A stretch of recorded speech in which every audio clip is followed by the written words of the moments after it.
Hello दोस्तों, आप सभी का हमारे YouTube चैनल स्टडी आपके साथ में एक बार फिर से स्वागत है। आज हम लोग 6 जून टू 10 जून तक के सारे इंपॉर्टेंट करने वाले हैं। थोड़ा सा डिले हो गया है करंट अफेयर्स का ये लेक्चर लाने में। उसका एकमात्र रीजन क्या है, क्योंकि मेरे खुद के पर्सनल एग्जाम्स चल रहे थे। इस वजह से हम लोग इसको लगातार कंटिन्यू नहीं कर पाए, क्योंकि एग्जाम अब ओवर हो चुका है। इस वजह से अब हम लगातार उसी पेस के साथ 5 दिन के करंट अफेयर्स को एक साथ कवर करने की पूरी कोशिश करेंगे, जिसमें इस मंथ का करंट अफेयर्स आपको 7 से 8 लेक्चर में, जैसा कि हर बार हर मंथ में हो रहा है, वैसा ही आपको यहाँ पर देखने को मिल जाएगा। तो इस बात से आप बिल्कुल निश्चिंत रहिए कि करंट अफेयर्स आपको नहीं मिलेंगे। करंट अफेयर्स का ये जो लेक्चर है वो बिल्कुल कंटिन्यू रहेगा विदाउट एनी डाउट।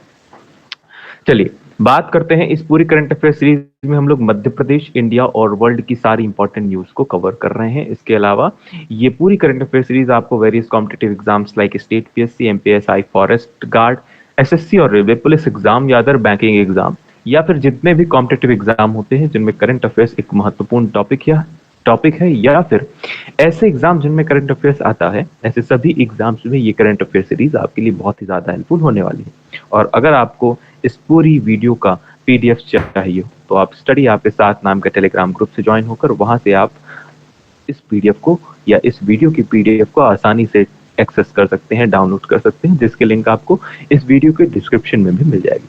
तो चलिए अब बात करते हैं हम लोग क्विक रिवीजन। जैसे सभी मेरे साथी जो पहली इस पूरी सीरीज में या इस पूरे करंट अफेयर्स के लेक्चर्स में आपको एक क्रिस्पी कंटेंट मिलता है। क्रिस्पी कहने का मतलब क्या है? क्रिस्पी कहने का मतलब छोटा नहीं, क्रिस्पी कहने का मतलब है कि सिर्फ एग्जाम पर्सपेक्टिव से जो इंपॉर्टेंट न्यूज है सिर्फ उन्हें हम लोग यहाँ पर डिस्कस करते हैं। ठीक है। इसके अलावा अगर आपको ये पूरा एफर्ट हमारा पसंद आता हो तो आप अपने डिफरेंट साथियों को विभिन्न सोशल मीडिया प्लेटफॉर्म्स पे इसे शेयर कर सकते हैं, साथ साथ हमारे चैनल को सब्सक्राइब भी कर सकते हैं। चलिए बात करते हैं क्विक रिवीजन की। तो क्विक रिवीजन में हमने प्रीवियस लेक्चर पे फर्स्ट टॉपिक देखा था कि वर्ल्ड एनवायरनमेंट डे मनाया गया कब? 5 जून को, यानी विश्व पर्यावरण दिवस। 5 जून को प्रत्येक साल मनाया जाता है। आप बचपन से पढ़ते हुए आ रहे हैं और मैंने आपको इसकी थीम बताई थी जो कि बहुत इंपॉर्टेंट है। आपको ध्यान रखना है इसकी थीम क्या थी? सोल्यूशन टू प्लास्टिक सोल्यूशन, यानी कि पूरी तरह से प्लास्टिक बेस्ड सोल्यूशन पॉल्यूशन को कम करना या फिर उसका सोल्यूशन ढूंढना, है ना, उसके निदान का प्रॉपर उपाय ढूंढना। ये पर्टिकुलर इस वर्ल्ड एनवायरनमेंट डे 2023 का की थीम का उद्देश्य रहा है या उद्देश्य रहा है। सिंपल सी बात है, आपको एज इट इज ध्यान रखना है। इसके अलावा बाकी सारी डिटेल इंफॉर्मेशन आपको प्रीवियस वीडियो से मिल जाएगी। इसके अलावा नेक्स्ट न्यूज हमने देखी थी कि इसी बेस्ड पर, यानी कि वर्ल्ड एनवायरनमेंट डे पर ही तेलंगाना ने टॉप किया था ओवरऑल एनवायरमेंटल परफॉर्मेंस में। हमने देखा था कि सीएससी का फुल फॉर्म क्या है? तो सीएससी का फुल फॉर्म है centre for science and environment, ने एक रिपोर्ट जारी की जिसमें जिसमें इन्होंने डिफरेंट पैरामीटर्स, वो पैरामीटर्स क्या थे? तो टोटल 4 पैरामीटर्स हमने देखी थी। एक पैरामीटर तो हो गया इन्वायरमेंटल परफॉर्मेंस। इसके अलावा हमने देखा था एग्रीकल्चर। थर्ड हमने देखा था पब्लिक हेल्थ। इसके अलावा फोर्थ पैरामीटर हमने देखा था इंफ्रास्ट्रक्चर। ठीक है, इंफ्रास्ट्रक्चर, इस पर हमने बात की थी। तो तेलंगाना ने टॉप किया है एनवायरमेंटल परफॉर्मेंस में, यानी कि इस तेलंगाना राज्य में ओवरऑल अगर बात करें तो एनवायरमेंटल परफॉर्मेंस यानी एनवायरमेंट से रिलेटेड जितने भी काम हुए हैं वो जबरदस्त तरीके से हुए हैं। इस वजह से इसकी रैंक फर्स्ट आई है। इसके अलावा हमने क्या देखा था? हमने ये भी देखा था कि तेलंगाना की रैंक फर्स्ट इसलिए भी आई है क्योंकि वहां पर फॉरेस्ट कवर इंक्रीज हुए हैं लगातार।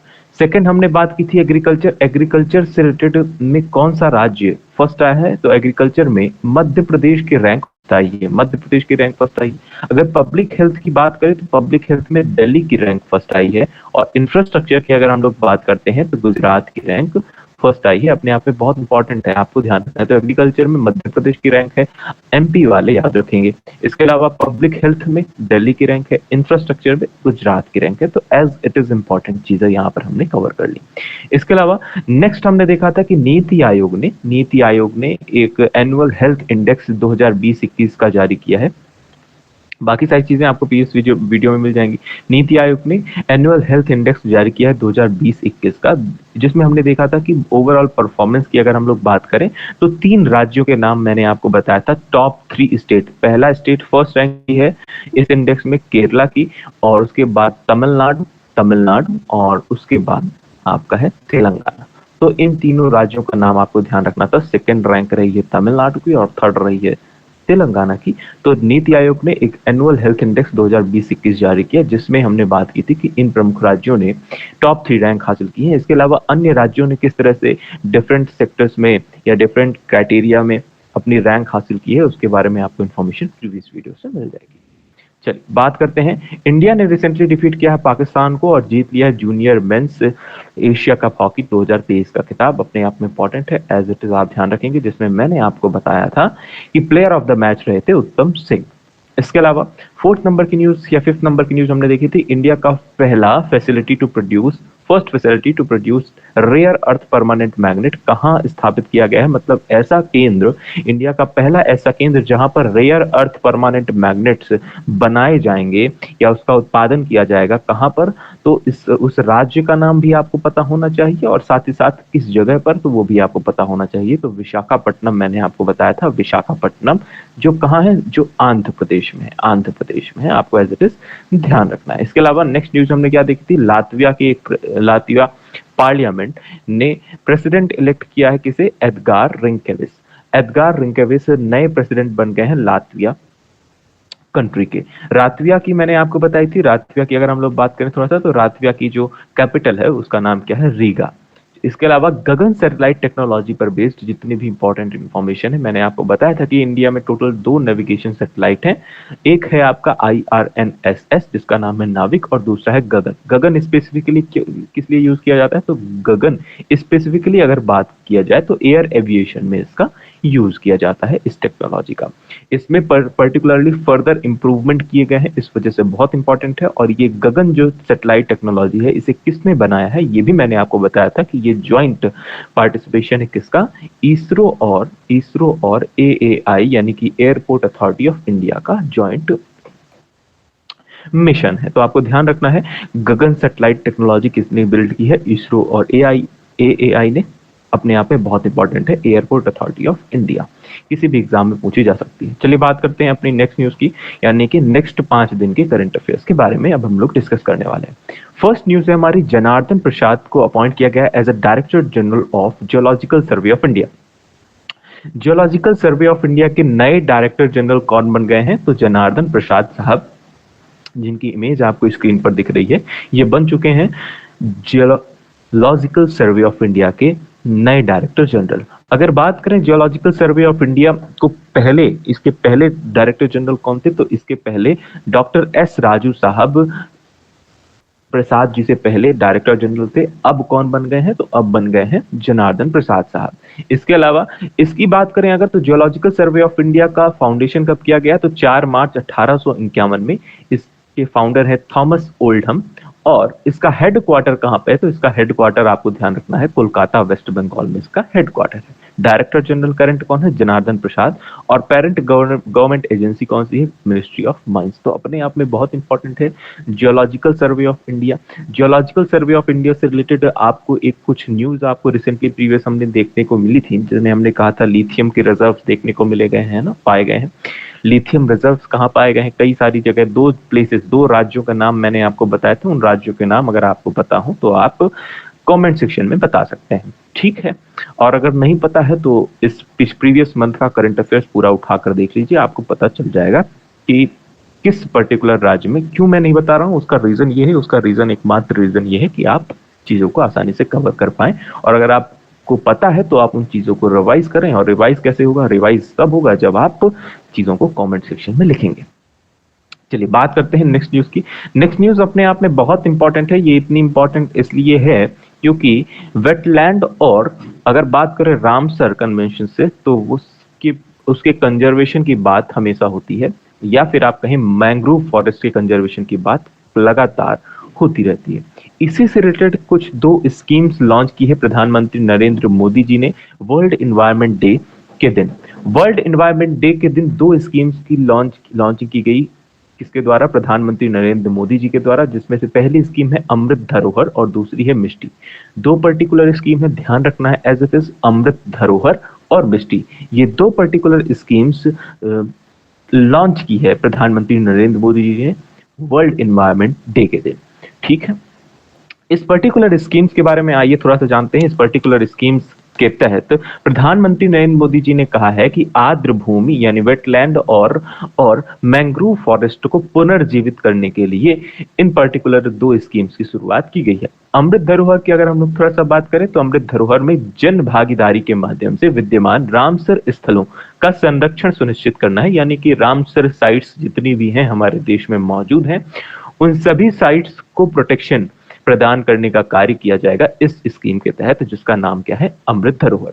इसके अलावा मिष्टी स्कीम में क्या किया जाएगा? तो मिष्टी स्कीम में मैंग्रोव पारिस्थितिकी तंत्र को पुनर्जीवित किया जाएगा। मैंग्रोव फॉरेस्ट जितने भी हैं, है ना, मैंग्रोव फॉरेस्ट जहां जहां पर मौजूद हैं हमारे भारत में, वहां पर उन फॉरेस्ट को फिर से रीडेवलप्ड किया जाएगा, यानी कि उन पर्टिकुलर फॉरेस्ट को और भी ज्यादा प्रोटेक्शन प्रदान की जाएगी इस पर्टिकुलर स्कीम्स के तहत। तो दो स्कीम पर्टिकुलरली आपको ध्यान रखना है, एक अमृत धरोहर और एक मिष्टी, और यही सारी बातें आपको यहाँ पर इंग्लिश में भी मिल जाएंगी, तो परेशान नहीं होना।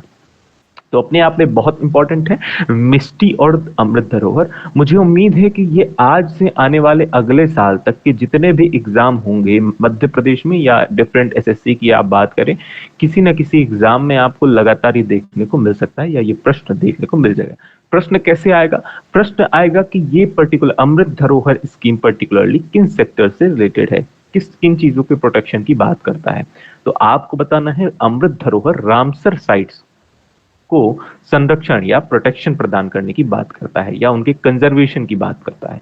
इसके अलावा मिष्टी स्कीम जो है वो मैंग्रोव फॉरेस्ट से रिलेटेड है, यानी मैंग्रोव फॉरेस्ट को प्रोटेक्ट करने के लिए या मैंग्रोव इकोसिस्टम को डेवलप करने के लिए ये मिष्टी स्कीम की शुरुआत की है प्रधानमंत्री नरेंद्र मोदी जी ने। इसके अलावा नेक्स्ट मिशन क्या है या नेक्स्ट न्यूज क्या है? नेक्स्ट न्यूज है हमारी mission on advanced and high impact research to be launched.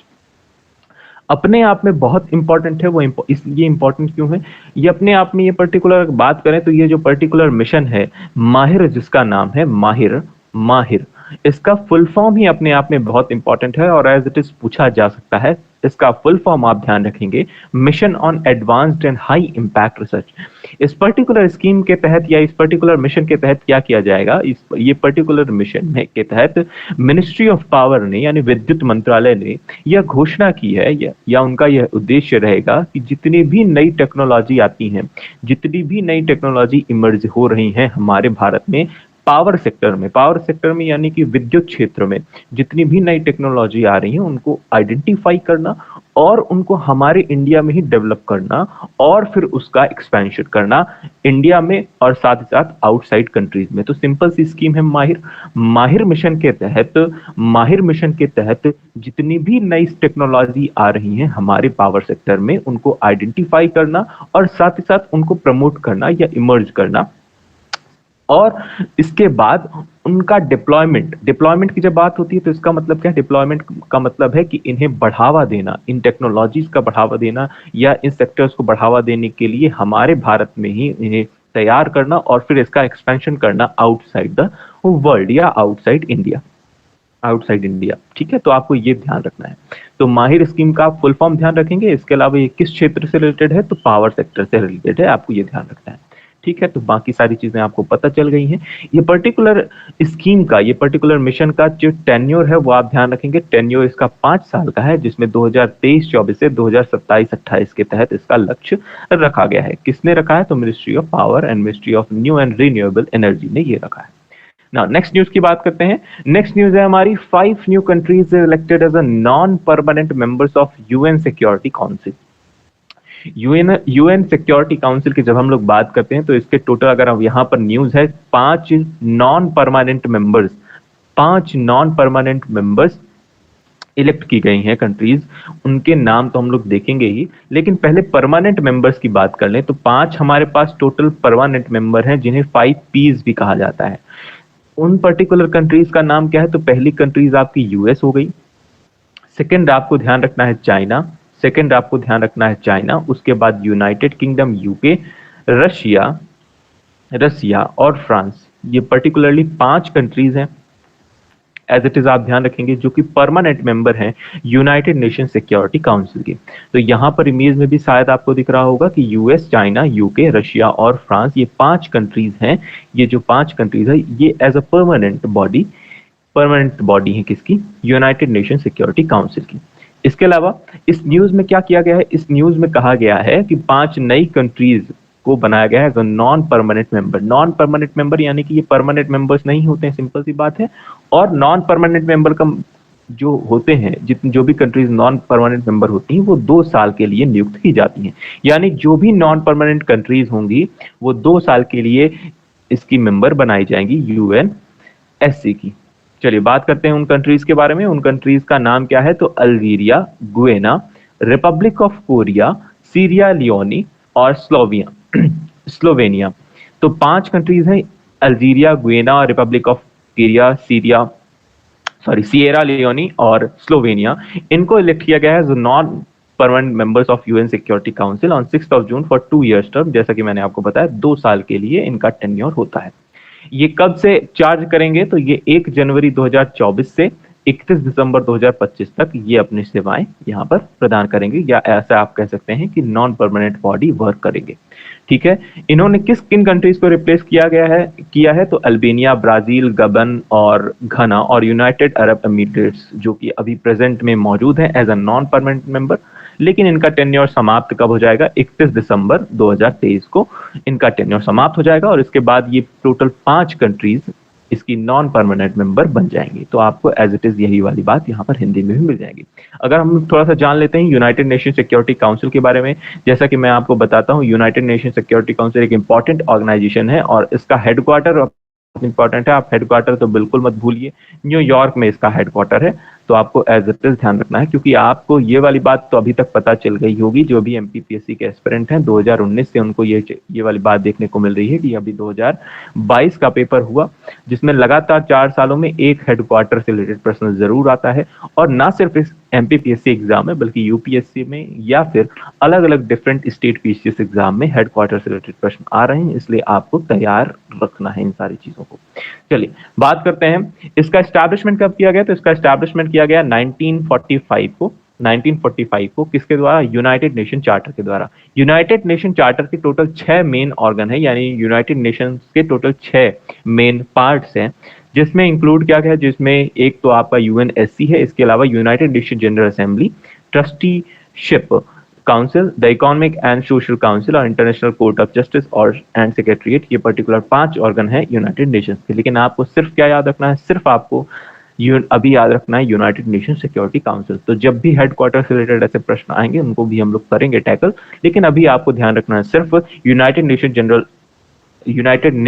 Security council का एस्टैब्लिशमेंट 1945 को किया गया और इसका हेडक्वार्टर कहाँ है? तो इसका हेडक्वार्टर न्यूयॉर्क में है। तो आपको एज इट इज ये वाली बात ध्यान रखना है। और जिनको नहीं पता हो तो इसके 5 परमानेंट मेंबर ऑलरेडी मैंने आपको बता दिया, China, France, Russia, United kingdom और यूनाइटेड स्टेट।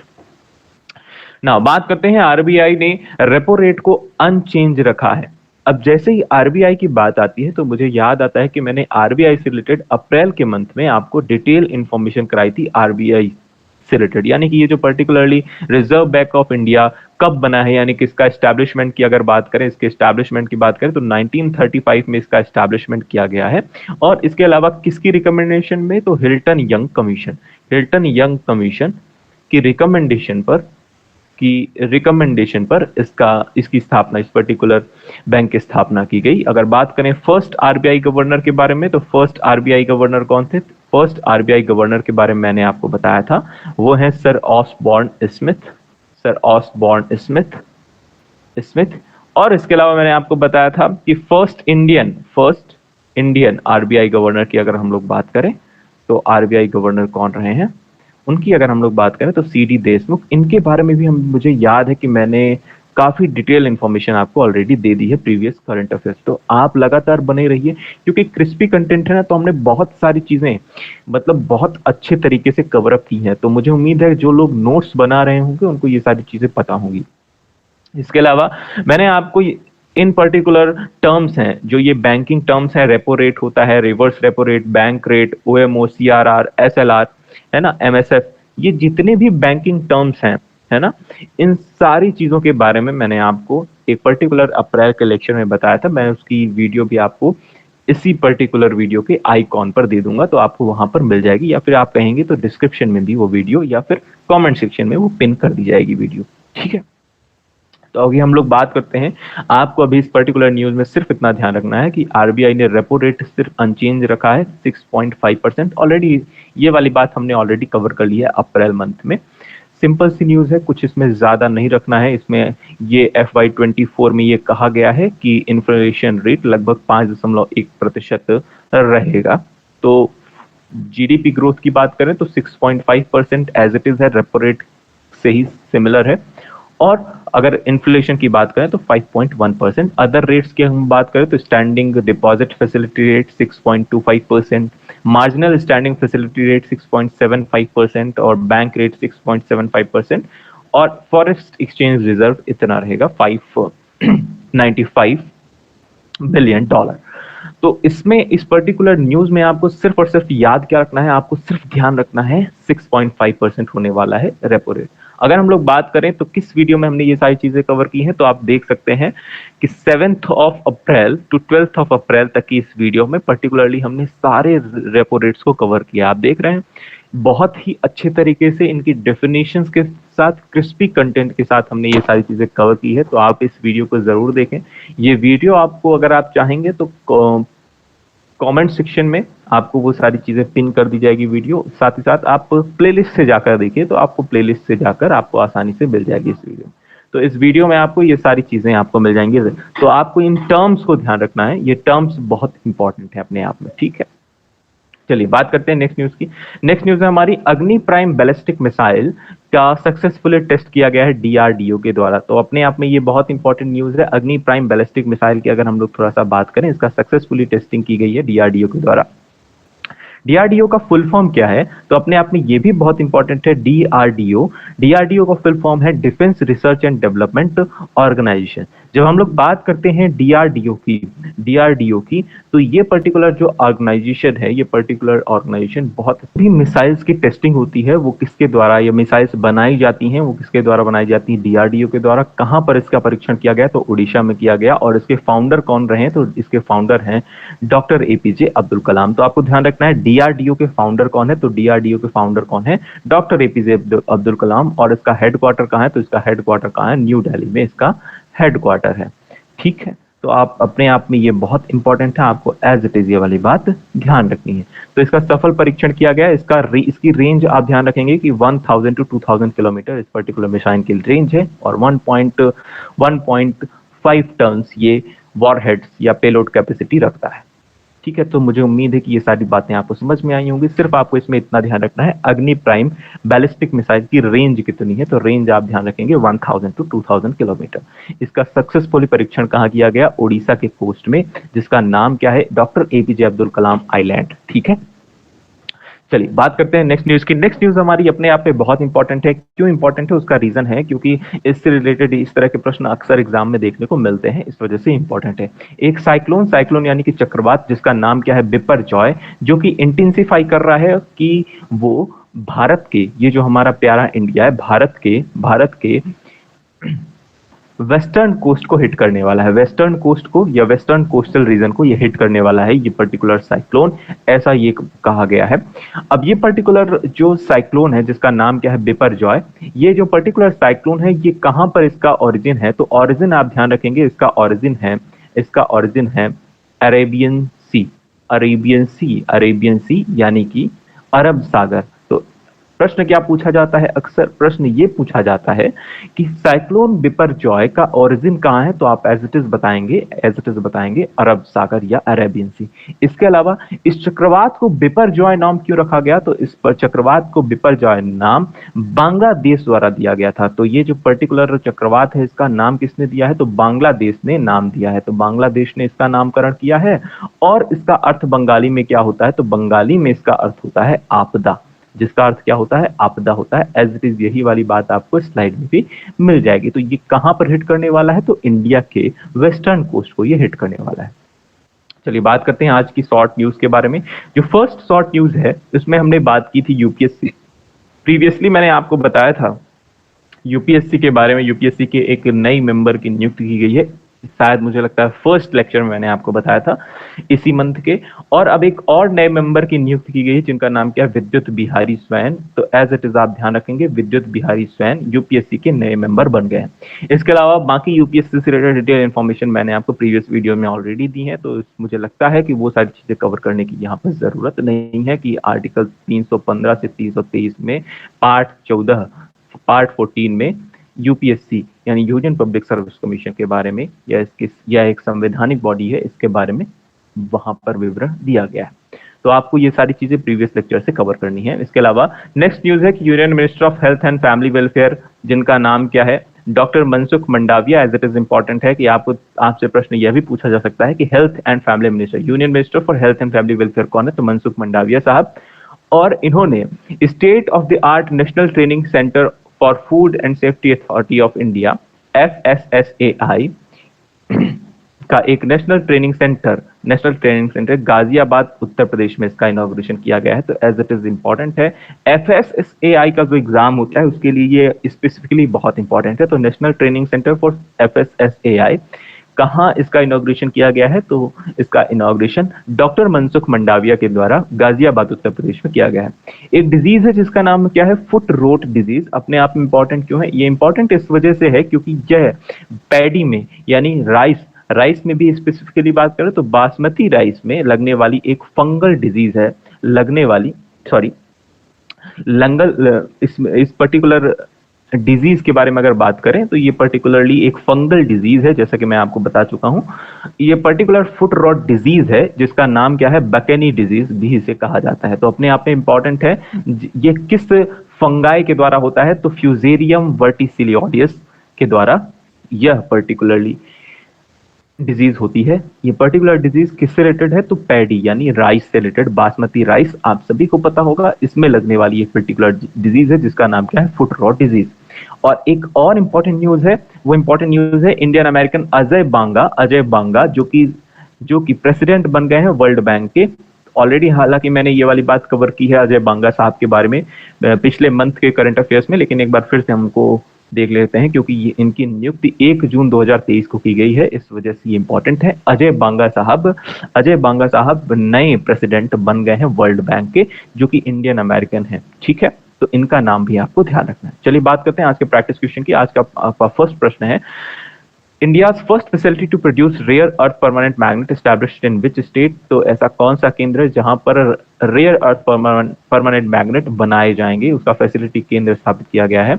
तो तेलंगाना, तमिलनाडु, आंध्र प्रदेश या महाराष्ट्र। इसका जवाब भी आप कहाँ देंगे, कमेंट सेक्शन में देंगे। तो आप इनका जवाब जरूर दीजिए क्योंकि आप जब जवाब देते हैं तो आपको लंबे समय तक वो चीजें आपके सबकॉन्शियस माइंड में फीड हो जाती हैं। इसके अलावा नेक्स्ट प्रश्न है आपका कि which state tops as overall performance of agriculture according to CSE report. CSE report के according overall performance of agriculture की अगर बात करें तो किस स्टेट ने टॉप किया, तेलंगाना, मध्य प्रदेश, कर्नाटका या गुजरात। इसका जवाब भी आप कहाँ देंगे, कमेंट सेक्शन में देंगे। तो मुझे उम्मीद है कि ये सारी बातें आपको समझ में आई होंगी और आप इन चीजों को लगातार अपने नोट्स में या आप PDF को एटलीस्ट देखते होंगे, मुझे ऐसी उम्मीद है। अगर आपको किसी भी तरह की क्वेरी है, किसी भी तरह का आपका सुझाव देना चाहते हैं किसी भी वीडियो से रिलेटेड, तो आप इन सोशल मीडिया हैंडल्स, चाहे वो इंस्टाग्राम, टेलीग्राम या फेसबुक पर जाकर आप हमसे जुड़ सकते हैं। साथ ही साथ हमें इंस्टाग्राम पे फॉलो कर सकते हैं। हम लोग फिर से मिलेंगे अपने नेक्स्ट लेक्चर में। तब तक के लिए आप सभी अपना ख्याल रखिए और मुस्कुराते रहिए। Thank you, tata, bye bye.